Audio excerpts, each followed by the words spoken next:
Hello दोस्तों, स्वागत है हमारे चैनल पर आप सभी दोस्तों को। जय श्री राम, जय हनुमान। महाभारत में बिना अन्न का एक भी दाना व्यर्थ किए बनता था 45 लाख योद्धाओं का खाना। इस रहस्य को जानकर आप भी कहेंगे श्री कृष्ण ही जीवन और काल हैं। महाभारत के युद्ध में अक्सर लोग योद्धाओं और उनके प्रतिशोध के बारे में बात करते हैं, लेकिन युद्ध केवल हार जीत या योद्धाओं की शक्तियां तक ही सीमित नहीं होता, बल्कि युद्ध की कई छोटी छोटी बातें भी बहुत महत्व रखती हैं। जैसे पौराणिक कहानियों में इस बात का भी उल्लेख मिलता है कि कुरुक्षेत्र में रणभूमि पर कई देशों से आए योद्धाओं ने भाग लिया था। ऐसे में कभी आपने सोचा है कि इतनी बड़ी संख्या में आए योद्धाओं के लिए भोजन की व्यवस्था कैसे की जाती थी, साथ ही अनाज को व्यर्थ होने से कैसे बचाया जाता था। आइए जानते हैं महाभारत के इस अद्भुत रहस्य को। महाभारत में 35 लाख योद्धाओं के लिए कैसे हुई खाने की व्यवस्था।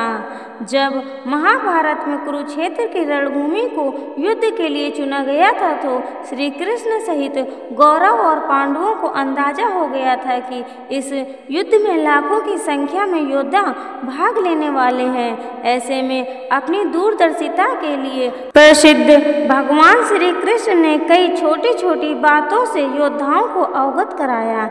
इन बातों में योद्धाओं के लिए भोजन की व्यवस्था की जरूरी बात भी शामिल थी। जब यह बात उडुपी के राजा तक पहुंची तो वो श्री कृष्ण से मिलने पहुंचे और उन्होंने हाथ जोड़कर निवेदन किया कि वे युद्ध में भाग नहीं लेंगे, लेकिन महाभारत के योद्धाओं के लिए भोजन की व्यवस्था जरूर करेंगे। महाभारत की कहानी के अनुसार कौरव और पांडवों की तरफ अलग अलग देशों से आए योद्धा लड़ रहे थे, जिनकी अनुमानित संख्या 45 लाख से भी ज़्यादा थी। ऐसे में इतनी बड़ी संख्या में योद्धाओं के लिए भोजन की व्यवस्था करना असंभव लग रहा था, लेकिन उडुपी नरेश ने 45 लाख लोगों के लिए भोजन की व्यवस्था की।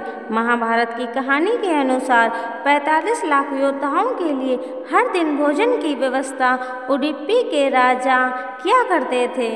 उनके साथ सहायक के तौर पर कुछ और राजा भी शामिल थे जो अन्न की सामग्री का प्रबंध किया करते थे।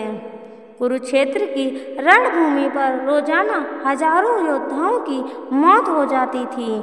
ऐसे में इस बात का लेखा जोखा रखना बहुत मुश्किल था कि अगले दिन भोजन कितनी मात्रा में बनाना है। महाभारत कहानी के अनुसार हजारों योद्धाओं की मौत के बाद भी योद्धा युद्ध में अपने अपने पक्ष की तरफ से लड़ते थे। वहीं कुछ और योद्धा युद्ध में शामिल होने के लिए पहुंच जाते थे।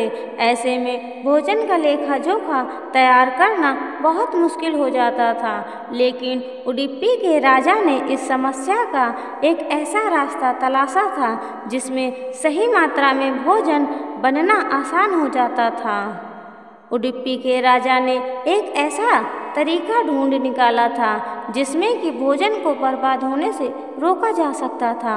उडुपी नरेश अपनी समस्या लेकर श्री कृष्ण के पास गए। वहां जाकर उन्होंने श्री कृष्ण से हाथ जोड़कर इसकी जानकारी मांगी कि यह कैसे सुनिश्चित किया जाए कि अगले दिन भोजन कितनी मात्रा में पकाना है।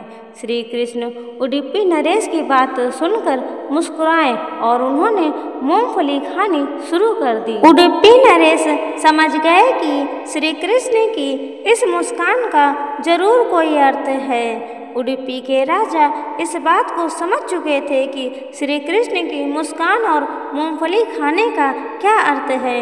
उन्होंने अंदाजा लगाया कि श्री कृष्ण जितनी मूंगफलियां खाते थे अगले दिन युद्ध में उतने ही योद्धा मारे जाते थे।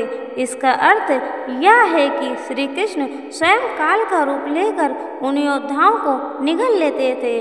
वहीं जितनी मूंगफलियां थाली में बच जाती थी उतने योद्धा जीवित रहते थे।